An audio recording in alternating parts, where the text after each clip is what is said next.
We're all doing life, but who knew it could be this funny? We are Maria and Chad, and this is our podcast, Doing Life with Maria and Chad. You will not believe what movie is being remade. I will tell you, it's a Mel Brooks movie, and I can't believe that in today's day and age, they're actually going to remake this movie. We're going to talk about it a little bit later on in the podcast. You are a liar. You are a fake. Maria and Chad present. Is this for real? Do you ever fake it? Get the Fake Out. That was a fake. I think I'm for real. Let's start here, Maria. A bunch of headlines that all sound fake. That is, get the fake out. All of them are true except for one that I made up. So your job is to figure out which one is fake and get the fake out, right? All right, I'm ready. You can play along if you're listening to the podcast. You can comment on our Facebook page or our Instagram page if you want to guess which one is fake. Headline number one is, a bar has banned Neil Diamond's Sweet Caroline during the pandemic because drunk people are so likely to sing along. Okay. That's number one. Number two, a grocery store owner burnt down his business to keep customers safe from the coronavirus. And number three, a relationship expert says you should never date a man in his 30s. Huh. Okay. All right. And number four, employees are buying false positive COVID-19 tests to get out of work for 2 weeks. Okay. Couple left here. A smart mask translates speech into 8 languages. And the final headline for Get the Fake Out is, scientists make first ever diagnosis of malignant cancer in a dinosaur fossil. Wow. All right. So I got 6 of them to choose from this week. One of those is fake. What are you thinking, Maria? Let's see. Right off the bat, I'm going to say the smart mask that changes the speech into different languages. That is true. Oh! Okay. That is real. Let me tell you about that real quick. It was created by a company called Donut Electronics, which has a great name. It's called the C-Face Smart Mask. It transcribes dictation and amplifies its wearer's voice. It connects to its wearer's smartphone, which gets the internet, translates that speech into 8 languages. But the problem is it doesn't prevent the spread of coronavirus. They're offering this mask as something that you wear, and then you wear a standard face mask over the top of it, and it's in stores this Christmas. So Why would anyone need that? well, I think it sounds great. I know when my wife and I went to Germany, I didn't speak enough German to get around. It doesn't say the price on it yet, but it is pretty cool. Like, you speak like I'm speaking to you right now, and then it comes out as German, or it comes out as Japanese, or whatever. Huh. Well, maybe that is kind of cool. Yeah, it is. I mean, especially for, us lazy people who don't want to learn a foreign language. You just put the darn mask on and you can go wherever you want and communicate. All right. You talked me into it. That's what I want for Christmas. Oh, yeah. The price is $7 million. I forgot to mention that. No, I don't know what the price is. Oh, okay. Only $7 million. Only Okay. $7 million. Okay. So that is true. Do you want to take another guess? Yes, I believe that the guy who burnt down his store to save his customers, I believe that's true. Okay. I believe that people are getting false positives to get out of work for a couple weeks. I believe that is true. Uh-huh. I'm stuck between the dinosaur and Sweet Caroline. So I am going to go with the bar banned Sweet Caroline from Neil Diamond because patrons would sing.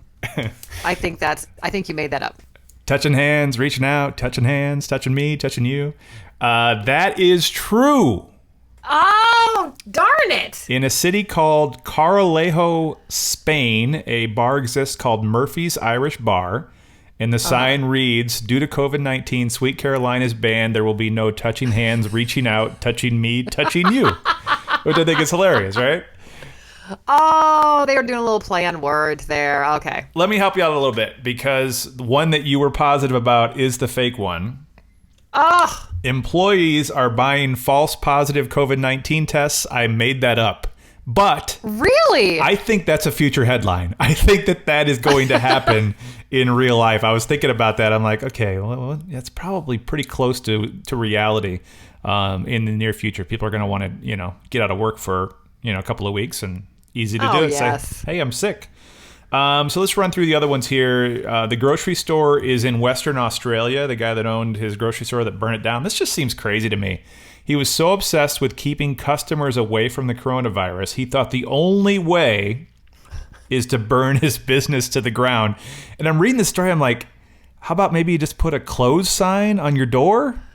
Well, I was just going to say, unless he wanted the money, like pretend it was insurance money, an electrical fire, and he wanted the insurance money. That's the only thing I could think of. But then he goes to the news, and it's all over the news that he burnt it down himself. So I don't know what the heck's going on there. What a nitwit. Okay. Crazy Australians. The relationship expert did say you should never date a man in his 30s.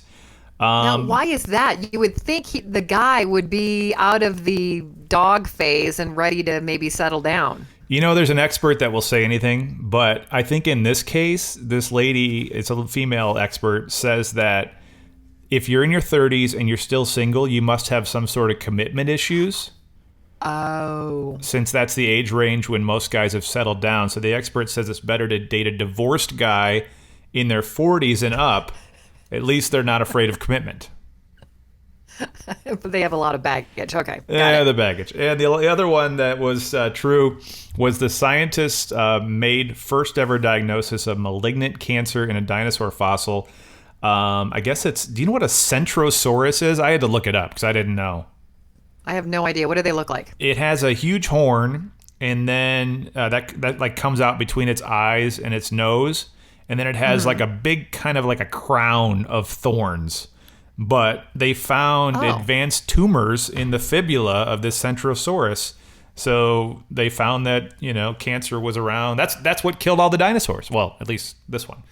That's actually very interesting. I like that one. My wife works in a lab down in Tucson, and they had a dinosaur bone that they used, and they like sliced it razor thin so they could study the osteoporosis and like the aging process.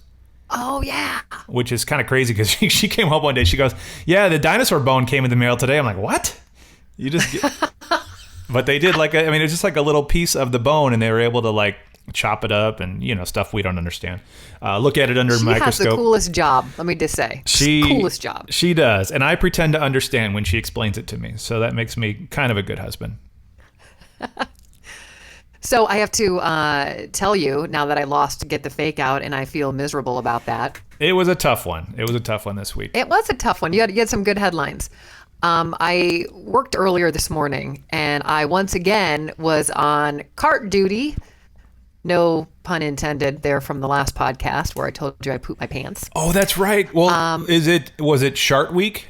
Last week was Shark Week because this is Shark Week. Last week was Shark Week, and this is Shark Week. Did you have it? No accidents? That is one of the most. If you haven't listened to that podcast, listen to last week's podcast to hear Maria's revealing story about her accident in her pants. Wow, I just teed that one up, didn't I? You did. Thank you. You did. Mm-hmm. All right. No, I did not have any issues with my stomach and or bowels. Everything was fine, and I did things a little bit different. I learned from my mistake. Number one, did you know, Chad? And my husband did not believe me, and we looked it up. I don't have the specific reasons why in front of me. When you go outside, you always say, oh, yeah, wear white because it's going to reflect the sun. Oh, yeah. Right? Yeah. Not true.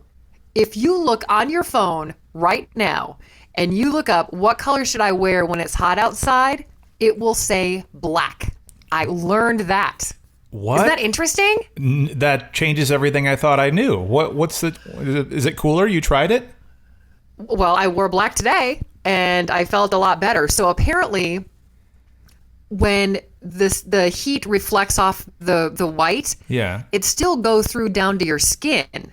So it's reflecting your skin up to the white. So it's kind of baking you. Does that make sense? Yeah, I never knew and that. Yeah, and then the black will absorb the heat, but then your body just kind of, will cool itself. I thought that was amazing. I wish I had the actual verbiage in front of me. But for those of you who don't believe me, Google it, because everything's true on Google.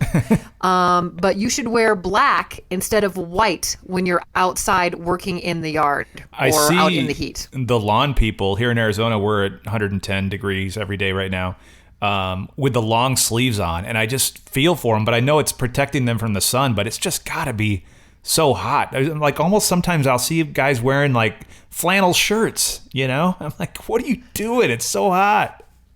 Well, I did wear long sleeve today. Yeah. And it was, for those of you, it was 110 degrees today, and long sleeve black on the cart crew. So that helped. Huh. Also, I was told don't drink so much water, because all that water, and I know you know this, you get dehydrated, you drink a bunch of water, and then it's just sloshing around in your stomach. Right. You know what I'm talking about? Yeah. Ice chips, like just chew on ice. Huh. And I thought that was interesting. So I did that. I did drink water too, but I did that.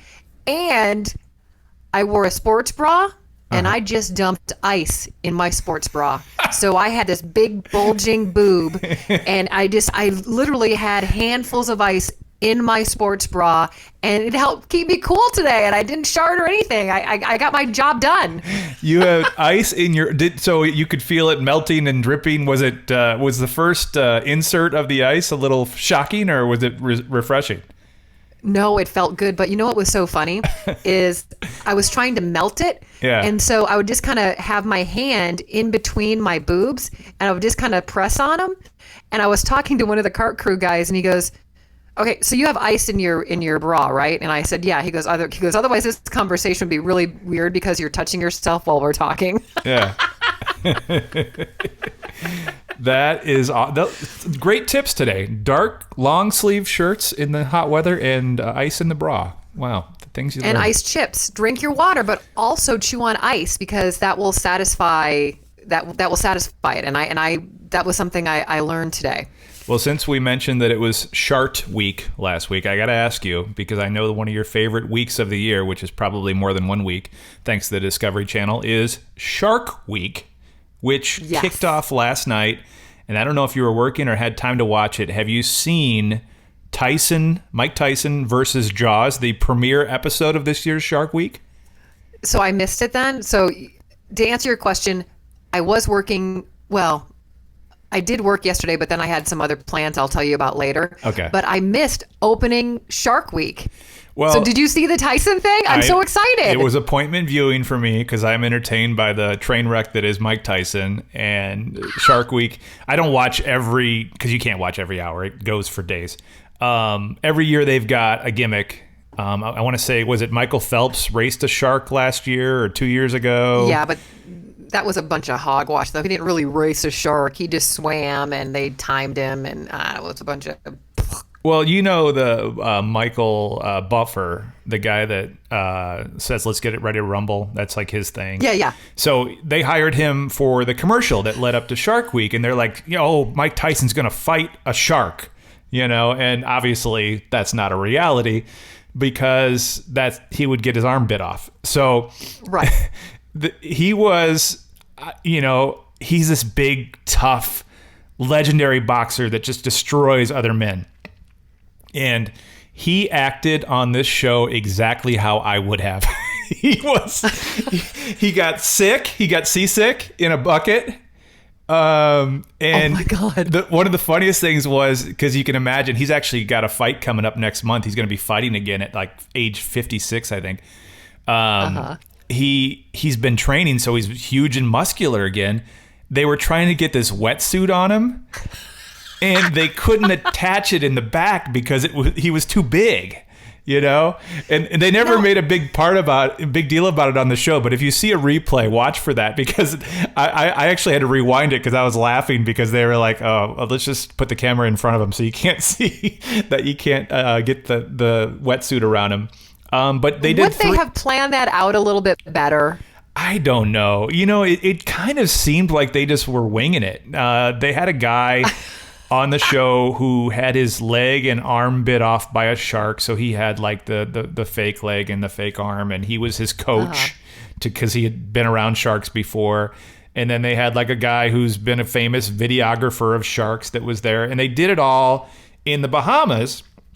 And I don't know if you want to tell some of the details, but when you and I did our broadcast from the Bahamas, you and your husband went down and did a swimming with sharks like expedition thing, right? Right. It was fun. One thing we were not allowed, they do have an expedition or an excursion rather, where you can feed the sharks. And they give you food, and then you put your hand out, and then when the shark gets closer, you kind of flip it and you feed the sharks. So when we did ours, we were not feeding the sharks, but we were going to swim with them. Uh-huh. So they did put some food out in the water. They didn't chum the water with blood, but they put some food out there, or maybe the sharks just know, what time it is. Yeah. So for us, they told us we were not allowed to have our cameras with outstretched arms. Right. Because the sharks would think it was food. So we had to hold our cameras like up close to our chests or up close to our mask. So, the sharks wouldn't think that it was food. But what was kind of cool is the locals would take our cameras, dive down, and take photos for us or that's video cool. for us. So that was really pretty cool. That was one of the notes that they made sure that Mike Tyson was aware of, is to kind of keep his arms close. But again, when you're watching the promo making you want to watch this show, it's like, oh, he's going to have a boxing match with a shark. It was a little trickery with the camera. So since you were down there with them, if a shark is coming at you, you kind of want to push it away, like redirect the shark so it's not coming directly towards you. And so they took that to make it look like a punch. You know what I mean? Oh. But so yeah, it was cheesy. The biggest takeaway for me was that I guess I'm as tough as Mike Tyson, because he was scared to death and he puked, which is like I'm so seasick all the time. So like I didn't feel so bad when I saw him, toss his cookies on the boat and act like a wimp, because sharks are sharks. They're not cool to hang out with. But you mentioned when I asked about Shark Week, you said that you had something else going on yesterday. Oh, so yeah. So my daughter turned 21 in November. That's so right. She'll be 22 this year. Yeah, my wife and I went over there and was part of the big party that you had. Oh, yeah, that's right. She has two best friends. She's known them since she's been like 2. One of them, Audrey, turned 21 in January. And then Lauren, she's the youngest. She just turned 21 yesterday. So they did brunch and they did their whole, it was like an all-day affair. So I worked, and then when I got done working, I met Lauren, the birthday girl, and all her girlfriends and Lucy at the bar, and my husband was with me. Right. And of course, I had to buy Lauren her tequila shot, so I bought her a tequila shot. Yeah. And there was a lot of drinking going on in a very short amount of time. I may have been overserved. Uh-huh. But the best part, this like warmed my heart. My daughter goes, "Mom, I'm going to the bathroom. Come with me." And I'm like, I'm being invited with the girls to the powder room, room, to the bathroom together. Yeah. And so I'm kind of drunk, and so we're walking to the bathroom. I go, "By the way, we're not doing drugs in the bathroom, right? Because that's not right." And she goes, "Mom, this isn't the 80s." Yeah. We don't do that. But it was 4 of us in the big stall, and we're all like peeing together. Like I basically peed in front of all her friends. Okay. It was great, but I felt like included. I know it's like not a great story, but like I totally felt included. Like, oh, I got invited. I think that kind of speaks to who you are in your relationship with your daughter. You're super close with her, but also her friends are kind of like your daughters because you've spent so much time with them and watched them grow up. So of course you should have been there. Of course you should have bought her a tequila shot. That is tradition. That has to happen on her 21st birthday. Of course it does. Yes. What was your first? Yes, it was do you remember on your 21st birthday? What was your first alcoholic drink when you turned 21? I was living in Grand Rapids, Michigan, and I was working at a radio station, and we would do bar nights all the time. Yeah. And they just assumed I was 21. So then when I really turned 21, it was like really no big deal. Yeah, they're like, okay, here's another drink. Yeah. Mine was... I think actually, wait. I think I remember what it was. I think it was an amaretto sour. Ooh, fancy. I love it. Yeah. Those were a thing. I remember drinking those back then. I had my 21st, my best man from my wedding friend growing up, Anthony, was there. He came to my college, which was in Naperville, Illinois, outside of Chicago. and we went to this place that was like close to the college campus, and there was a Van Halen cover band. I'll never forget, like there was like a dude in tights, like doing splits and jumping around like David Lee Roth. And the very first at midnight shot that I had was 151, which is like super strong, you know, if you've never had that. Is that rum? 150? I think it is What a is that? rum. Yeah, I think it's just like a really strong rum. I just, that's about all I remember. I remember, you know, like there's a picture of me a couple hours later sitting in our friend's dorm room, like out of it, you know, because it's like just all, you know, 21st birthday. That's kind of what happens. But I do want to share with you. I'm sorry, go ahead. Well, I was just going to say, speaking of TV, we kind of skipped over this. I wanted to talk about this, and I kind of blew our little order here. Uh-huh. Did you hear that Blazing Saddles is being remade? No. Who is? Did they say who's going to be in it? Okay, so for those of you who don't know, Blazing Saddles, it is racially, there's a lot of racial tension between a black sheriff and the white townspeople. Right. That's what it is.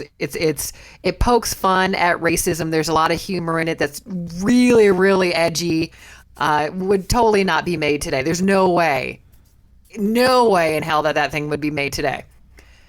But they are remaking it as a cartoon. Oh, but they have to take all that stuff out, right? Or is it going to be Of course.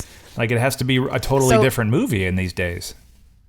It is about a dog samurai in a town full of cats. Okay. And the new version is called Blazing Samurai. All right. Well, does it say how long? Is that in production already, or when can we check that out? They have the cast already. Samuel L. Jackson is one of the voices. Okay. Ricky Gervais. Uh-huh. George Takei. Some other people I can't pronounce. And then Mel Brooks is actually, I didn't even know he was still alive, but Mel Brooks is going to be one of the voices. That's interesting. Yeah. Isn't that crazy? He probably had to sign off if they're kind of making it a sequel or using the story as an origin story or something like that. There is something that I wanted to share with you from our neighborhood. I woke up on Sunday morning, and you have a Ring camera at your house, right? Yeah, we do. So if you have that, they'll send you when there's like police activity in your area. So I woke up and I'm like, oh, police activity, what's going on? So it's titled, it's in the neighborhood group. It says Police on Emory, which is apparently a street not too far from where I live. And then I got to read you. These are all neighborhood. They're anonymous people. So this is neighbor 11 wrote, which Emory? And then neighbor 24 chimes in, let us know what you find out, please. And there's a couple of people that liked that. This is just the beginning. Okay. Everybody's wondering. Now I like neighbor 30. Neighbor 30 says, oh no, call the Marines. And then it just goes on like, lost cat, and then there's somebody asking their question mark, was it a lost cat? Any update? If you find out, please let us know. They're asking more about the location. A couple minutes pass by. Yeah, what's up? And then finally neighbor 28 comes back. This is not newsworthy. So there's another person that jumps in right after this and says, do you have nothing better to do than mind other people's business? It goes on. I mean, another person chimes in. This reminds me of the Hank Williams song. If you mind your business, you wouldn't be minding mine. Take the advice. I mean, it gets really brutal until my favorite comment where it kind of ends. It says, don't worry, I called them because I had a funny smell in the house. They really helped me in locating the source of it. It was my flux tubing on my meth lab. It sprung a leak and made my bird pass out. And I think at that point, people are like, all right, I'm done. I'm not even going to comment anymore. But I just love the comedy of like, you know, who knows what it is. I mean, I know people are nosy. They want to know what's going on in the neighborhood, but it was fast. All of those comments were within a minute. Oh my God. Because people get alerts on their phone. And they're like, oh, what's going on? I got to get the latest news. You know, it's kind of crazy stuff. But I want to we get that all the time too. You know, with there's a helicopter circling at 1:30 a.m. over this neighborhood. Anybody know anything? Like, if it's important, it'll be on the news. Don't worry about it. Right. It's too much technology. Let's end the podcast today with a final question that you can comment on Facebook or on Instagram. The final question for the podcast today is this, Maria, and I want you to answer. What's Okay. the one thing you absolutely hate to do? Think about it. The one My thing. husband. Your husband. Okay, I'm joking. Good answer, I am though. joking, people. I am joking. I'm going to say folding laundry and putting it away. Like, I don't mind doing laundry. It's like the folding part and then actually putting it away. I hate it. Okay. And Hate it. I would say something that I know you love to do, and you've talked about doing it recently. The one thing I absolutely hate to do is painting. Oh, like walls? Yeah, not like artistic, like painting walls, interior, exterior. When I was in high school, I helped my grandpa paint this 2-story home, and I think it was too much for me. I was like, I got scarred. I got PTSD from painting. And, you know, I helped my uncle paint the ceiling of a house that they were moving into. Like, I try to go the other direction when that's happening. But you can answer. Tell us the one thing you absolutely hate to do. Go to Maria and Chad on Facebook or at Maria and Chad on Instagram. And if you want to break down some of the places where our podcast is, Maria, so people know where to find us. Well, of course, right here on YouTube. Also, Spotify, Pandora, Google Podcast, Stitcher. iHeart.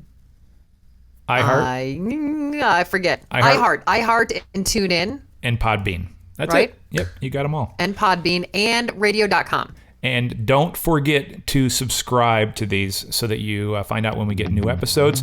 That's it for this time. Thanks again. Don't forget to answer the final question on our social media channels. And thanks again for listening.